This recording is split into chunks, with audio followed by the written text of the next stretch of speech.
If you ask 5 people about what it means to be a strong and self assured woman and how to help younger women and girls to get there, you're going to get 6 different opinions. We're all our own person, and there's really no one size fits all personality. But there is something we can do.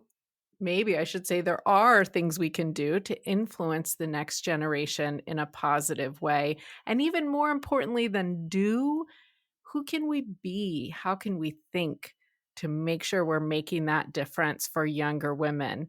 Let's talk about it.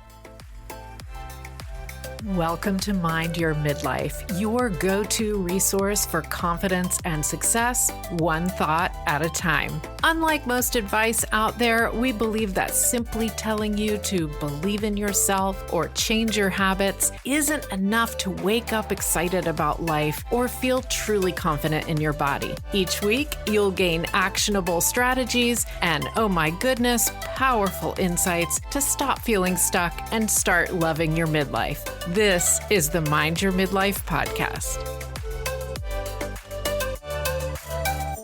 OMG, hello, listeners. So I have a daughter and a son, and as they were growing up, I was always asking myself if we were treating them the same or differently, and should we be in each of these different instances? And you could really fall down an overthinking rabbit hole for sure. Our daughter was always a strong personality, and that was lucky because we didn't worry about her being influenced by others. We worried, or we tried to help her learn how to use her powers for good, I used to say. And gosh, I'm similar to that too. But the role of women in society is always changing and can be very confusing on any given day and at any given age. So I am excited to talk to my guest today and see if we can decide on some ways of thinking that can make a difference. Nellie Harden is a wife, a mother to 4 daughters, and an author and speaker in the space of family life and leadership. She is really focused on helping women and young women, growing girls, build their foundation and know their worth and their value. And I am just thrilled to have Nellie joining me today. Okay, well, welcome, Nellie. I'm happy you're here. Hi, thanks so much for having me. Absolutely. I'm excited to talk about this. And let's just kind of jump right in the pool and talk about how did you even really get here where you're focused on working with young women and the women who are raising those young women and how to do that and help their self-esteem. I think in a nutshell, it really just comes down to I became the thing that I needed before and didn't have. you know? Okay. And I mean, I feel like in all the work that I've done from in a human at a human level anyway, which I'll tell you what that means in a second. That has been the work that I've done. I found the hole that I needed filled for myself, and it wasn't there, so I filled it for myself to help others that are going through a similar situation or similar season of life. And so, my entire background is in biology and psychology, and my career 1.0 was actually in the animal realm. And so I worked with humpback whales, I worked with gorillas, I worked in some veterinary surgical work, like all this biological and to behavior side, but with animals first. But it was around 2007 that I hopped over the proverbial fence into the much more messy human world from the animal world. And so I've been working in first to my point, I was working with our family. So what happened in 2007? Well, I got pregnant with twins. I have 4 daughters. And so my middle 2 are twins. And so I had a 2-year-old at the time. Now I was pregnant with twins.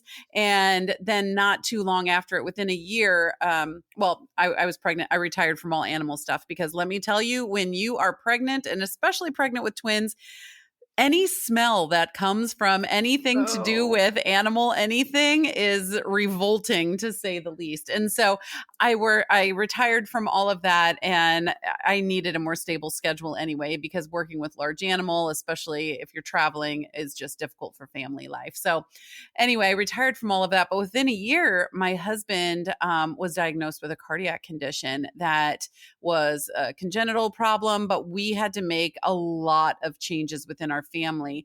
And so that's when I started applying a lot of the things that I knew and had studied, and then started studying even more and diving into more about how to help our family through this transition. Here we are having baby number 2 and 3 with a 2-year-old and a husband that is sick. And then, we went on and had another baby after that. And this was after infertility. So, the full wow. pendulum swung one way and then it fully swung the other way and threw in a heart condition. So, but my point being that throughout that transition, it was about 3-4 years that I was really just working within our family unit, and making the changes that needed to happen, having the conversations, developing the communication, physiological changes, all of these things.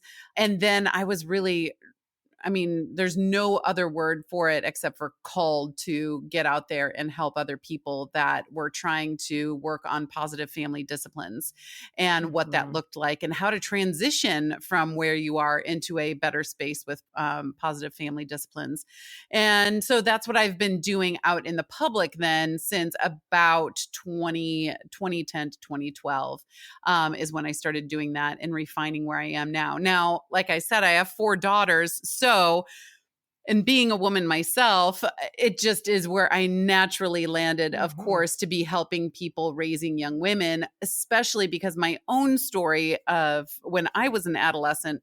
I grew up, and I graduated high school early and went 7 hours away from home. And then I didn't know it at all then, but or have this self awareness then. But I was not ready to be out in the world. I did not Mm. have any internal infrastructure of self worth, self esteem, confidence. And when you release a young woman out into the world without that foundation, then they end up like I did, chasing worth in anywhere and everywhere that they can find it, which can be very detrimental, as it was for me as well. And so, in the midst of all of this, also, I was on a very intense and focused healing journey for the past several decades from that time in my life, while dealing with all of these too. So, I've been the young woman that needed this foundation. I've been the young woman that what foundation I did have was wiped clean by trauma. And I've been the woman raising women with this very intentional foundation too. So, on all levels, this is where I Mhm. landed in the work I do. Something you said that if we don't have this esteem, self worth infrastructure, Mhm. we end up chasing worth wherever we can find it. That's so powerful Yeah. because I can just see so many examples. And I guess it does happen a lot in teens, high school, college, but it could be at any age, of course, Yeah. that we're looking externally to fit in or to have somebody reflect back to us something positive because we don't have it in ourselves. Absolutely. Oh, just recently.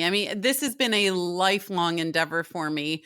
And so, as the thousands and thousands of pages of research that I have read, the thousands of pages that I've written and everything, it still doesn't stop some of those knee jerk reactions that happen, right? Because I had to build this foundation as an adult, which is not impossible, but it is much harder to do as an adult than it is in an adolescent time period, because of the physiology, there we go, of brain development, right? We're a lot more malleable, Yes. we're a lot more formidable during that adolescent time frame than we are as an adult.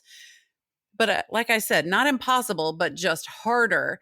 And so, last week, just seeing how this fits into, real life.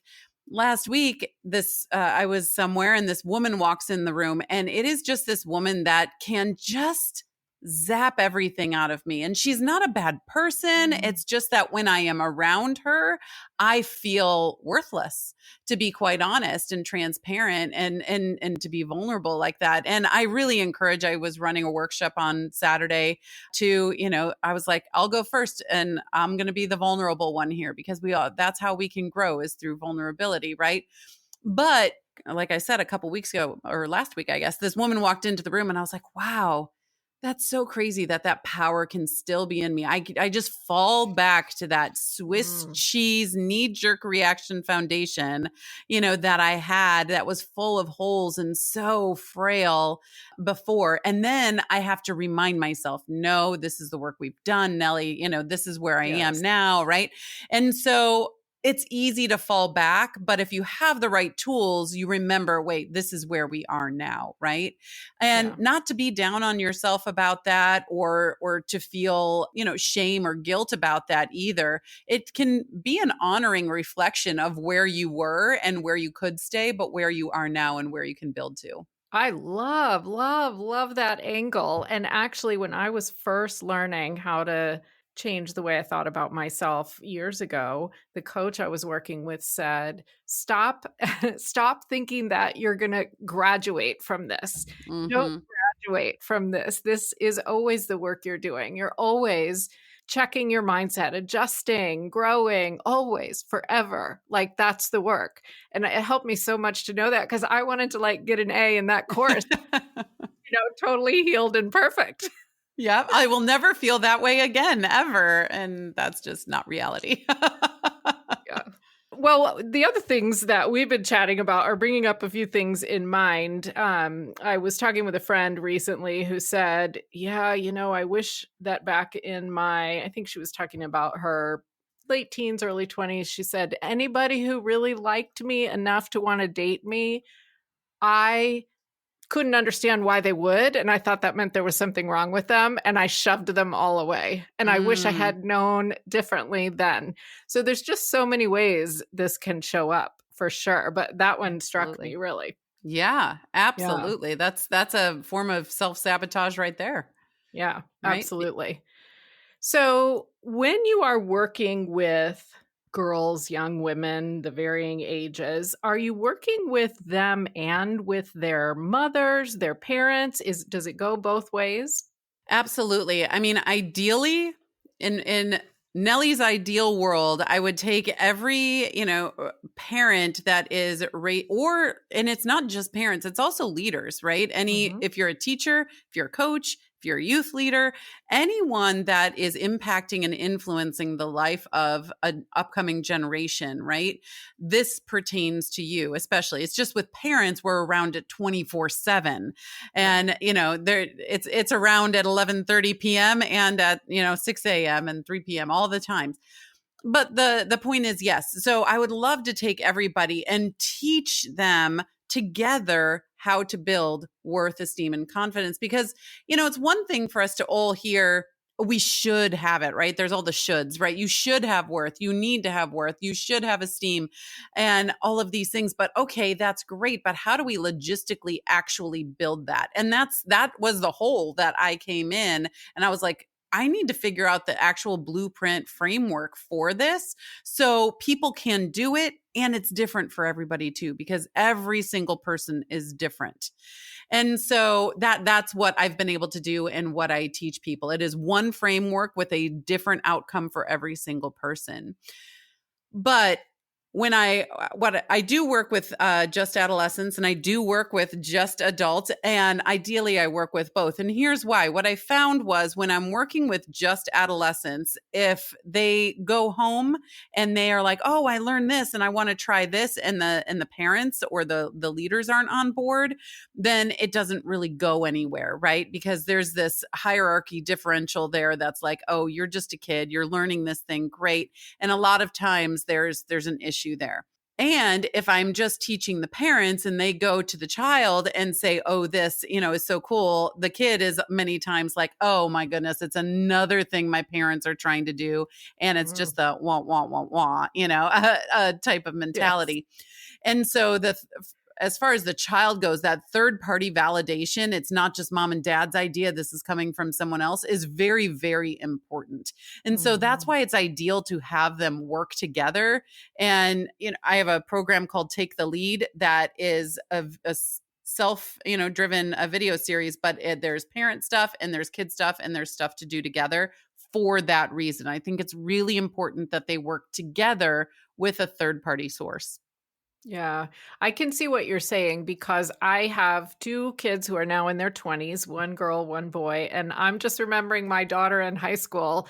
There would have been some "wah, wah, wah," I think, and I don't think she would mind me saying that, like, whatever was coming out of my mouth, she was taking in some of it, but definitely not all of it. Hmm. Absolutely. It's kind of around a joke around here, I guess. One of my daughters, anyway, she was talking to my husband not too long ago, and she was like, "Oh, if mom takes us into the side room, I know we're in there for a while, because dad takes us in, and it's like this is what needs to happen, and blah blah blah, very short and to the point. Mom takes us in, and it's like, well, how are you feeling? Like, what is going on? And for some of my kids, that works, and for some, it does not. And that's another reason why this blueprint is so important, because you need to know how to parent that child, right? Yeah. And all 4 of my daughters are 4 corners of a square, I call them, because they're so very different. And, but anyway, that was just said the other day, and I thought it was pretty funny. I was like, okay, yeah, I guess I got a little overwinded with that one. It would work for your sister, but for you, no. Right, right, right. And parents are different too, right? So you Yes, might be very. more inclined to talk about one part of it and your husband a different thing. And yeah, absolutely. Absolutely. Well, more likely, the main listeners to this episode, until they maybe share it with their daughters, are going to be the moms or the teachers or the leaders. As you said, it could be in the community, in the church, in the school, whatever, who are working with the girls or the young women. Mhm. So, what are some, I don't know if lessons are the right word, but what are some kind of ideas or concepts that they would want to kind of take to heart or try out, even just from this conversation? Yeah, well, number 1 thing that everyone has to keep in mind is this foundation that I'm talking about is like a 3-tiered cake, if you will. So that bottom really thick part is worth. On top of that is esteem. On top of that is confidence. And up at the very summit, the pinnacle of all of it is to be a self-disciplined leader of your own life, right? That is the goal. That's where we want to take them to, because we want to love and lead them to a place that they love and lead themselves, right? Hmm. That we're raising people, we're not raising kids, right? And so that's where we want to go. But that foundation needs an address. And that address is security. And you always have to start there. I mean, you think about, people that are gifted in being a hostess, or, I am not one of those people. But those people that, if you go over to their house, they just are just, you know, bathing your every need in servanthood, right? And I'm the person, you come to my house, I'm like, oh yeah, go get the pans are there and the cups are there, and Same. mikasa sukasa, make yourself at home. But I'm not necessarily the one that is like, oh, can I help? Oh, can I help you? Oh, can I help you? So it's just kind of funny, different people, right? But there's a security piece that needs to be there. And so if you're a coach, per se, and they come to you on day 1, you don't want to be yelling in their face, right? That doesn't serve as a platform for growth. If you're a parent, it can't constantly be ultimatums and yelling. There needs to be a security there. They need to know that they're secure in their families, they're secure in their home, they're secure in their school, which is a whole other topic of how things are rocked Mhm. today, right?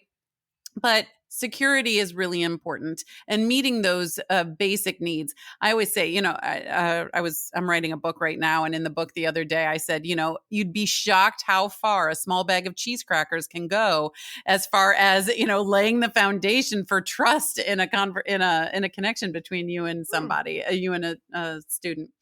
But anyway, so that's there. And then understanding worth piece. So each child and each woman, every person that ever has, is, or will exist, has these 5 basic pillars of worth that need to be followed.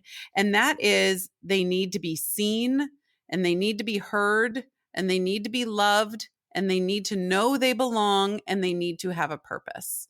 And so Mhm. when you can work that into how you are relating to this person and have some of these, depending on your relationship with them, of course, but especially as a parent, having these conversations of, how do you best feel seen, right? How do you best feel heard? Do you feel heard in our home?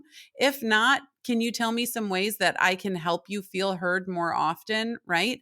And being vulnerable and open to those answers, whatever they may be as well.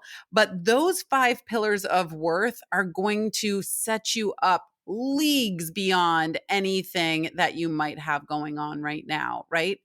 And Yeah. also just look at the antithesis of each one of those, because those are the problems that we're seeing today in our adolescents. And quite honestly, especially in our women between 45 and 64 ish, also like 40s, 50s, early 60s, is nobody sees me.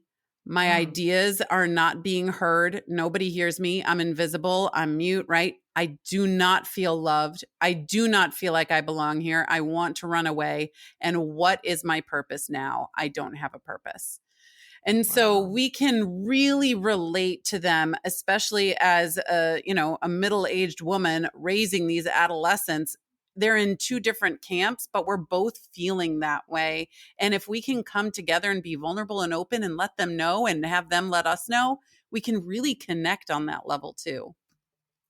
Yeah. Gosh, such a good point because it is a big topic of conversation in this middle age period where we women are saying nobody sees me. You know, Yeah. what am I doing with my life now? I raised my kids and now what am I doing? Or I'm about at the end of my career, now what am I doing? So I appreciate that you draw that parallel.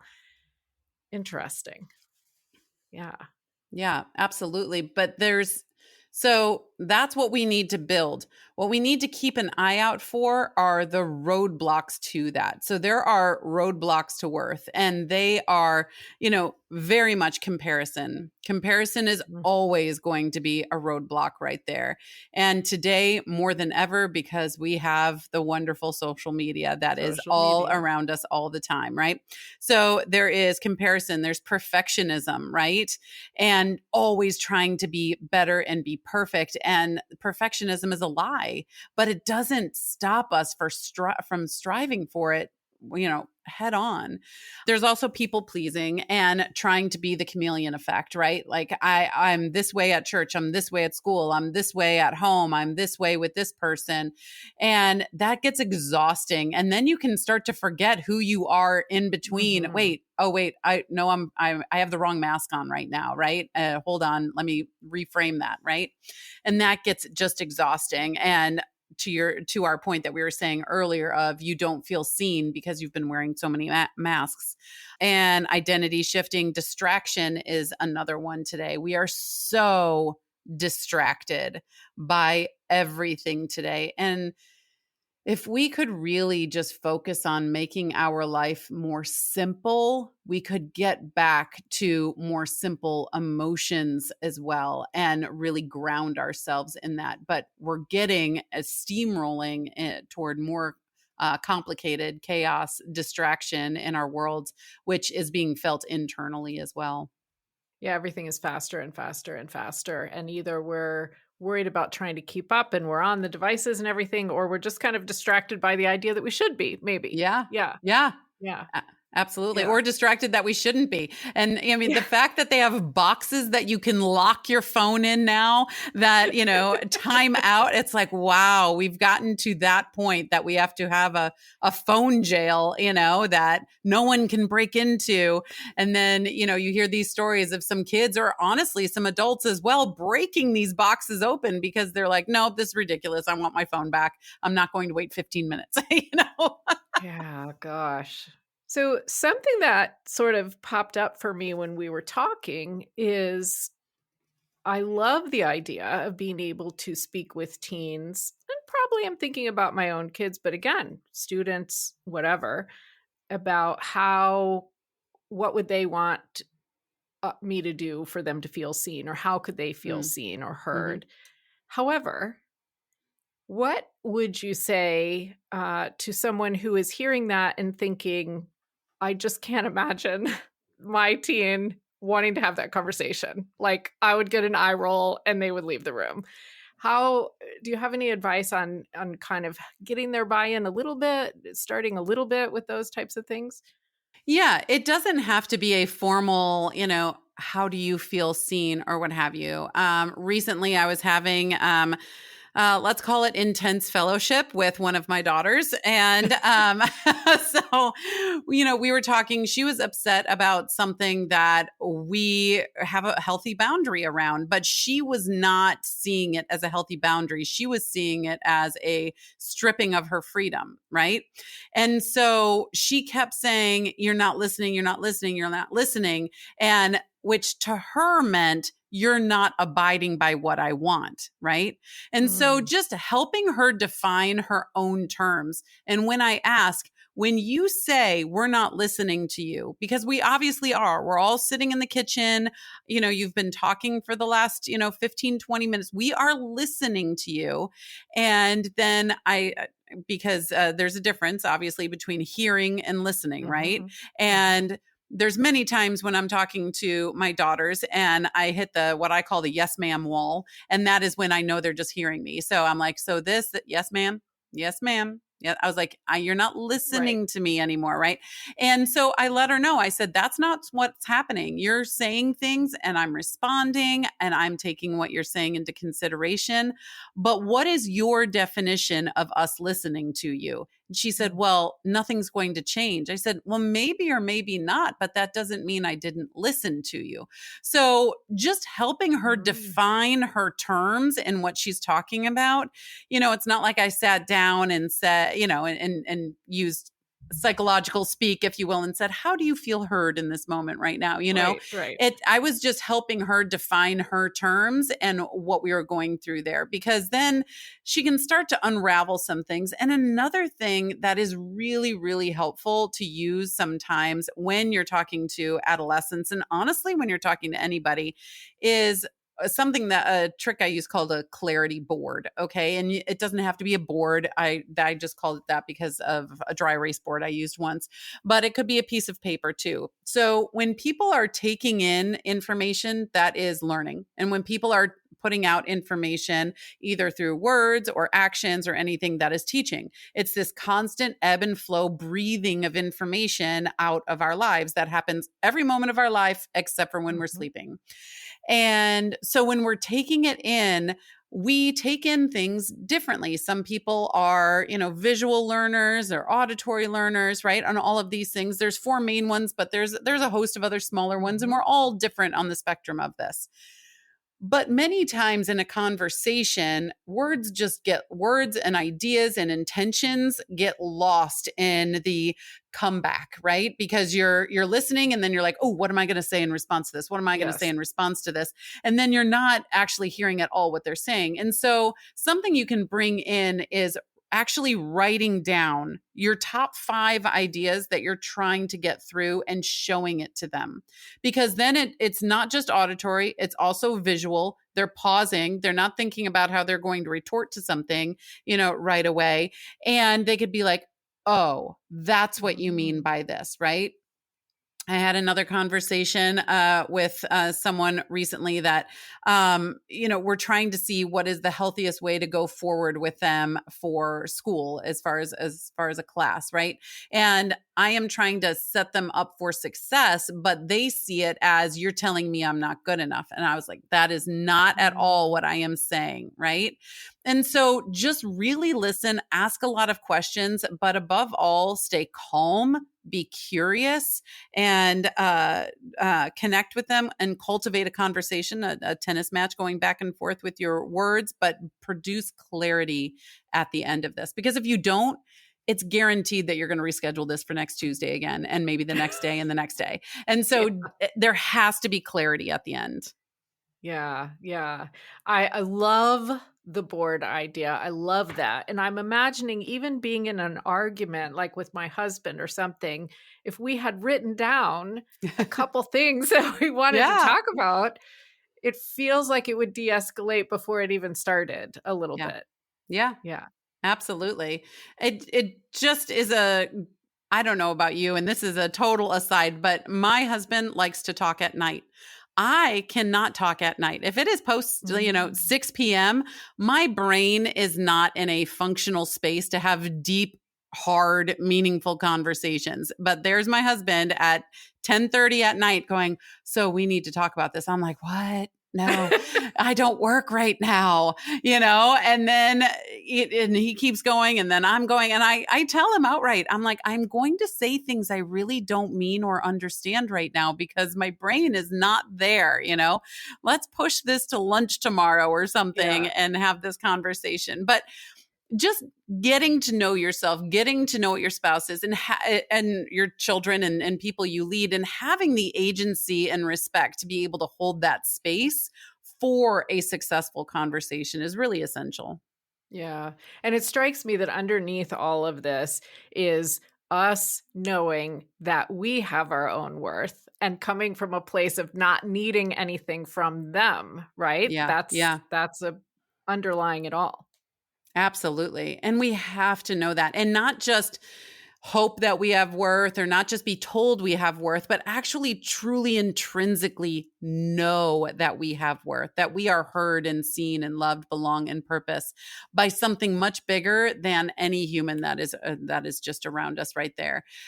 So it is really important to show up in your full capacity and be able to present yourself and have that vision and vulnerability and resilience and self discipline in order to do what you need to do and teach what you need to teach. Yeah. I love that. I love that. And I would love to keep talking forever, but I'm also looking at the time and realizing that we just can't do that. So let me just pause here and ask if people are intrigued by what you're saying or they're intrigued by the program that you offer, where can they find you or learn more? Absolutely. I Speaking of simple, I mentioned earlier, I love to keep it simple, and everything can be found on my website, which is nellieharden.com. And if you're a social media person, then you'll find all the social on there, from Pinterest to Instagram and all the things. And I would love to be able to join you in your inbox every Friday. I release a new article each Friday, and I would love to meet you in there as well. And just grow together toward who you can become, the relationships and the mentorships and the teaching that you can do as well. So everything can be found, downloads, articles, everything can be found there. I love it. Keep it simple. Perfect.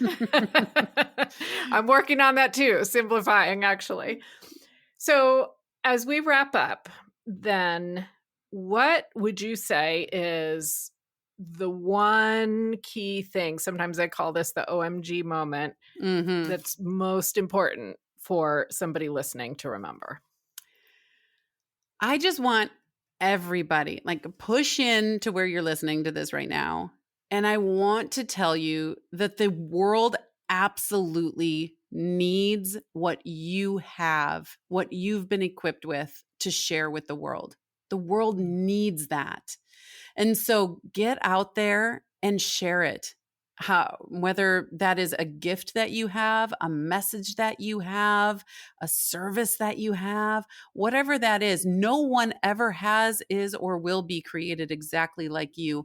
And you are here because you have something unique that only you can share with the world. And the world is waiting for that. Oh, I love it. I love it. I have goosebumps. Well, Nellie, thank you so much. I that is we're just going to end there because that is the perfect way to end this. Thank you so much for joining me. I really enjoyed this conversation. Oh, me too. Thank you so much for having me. What an amazing conversation. I again, goodness, Nellie, thank you. And I don't want to take away from that OMG moment. You are here in this world for a reason. You have the personality, the features, the history, the knowledge, the skills, the talents, all in exactly the combination that you can do something amazing with. So allow yourself to daydream on that a little bit. You're here for a reason. Now, make sure that you engage with Nellie at her website, nellieharden.com, and make sure that you follow Mind Your Midlife on your podcast app, and go ahead over to cherylpfisher.com/story cycle and grab my free guide to help you recognize emotions you're feeling and figure out where they're coming from. What is the story?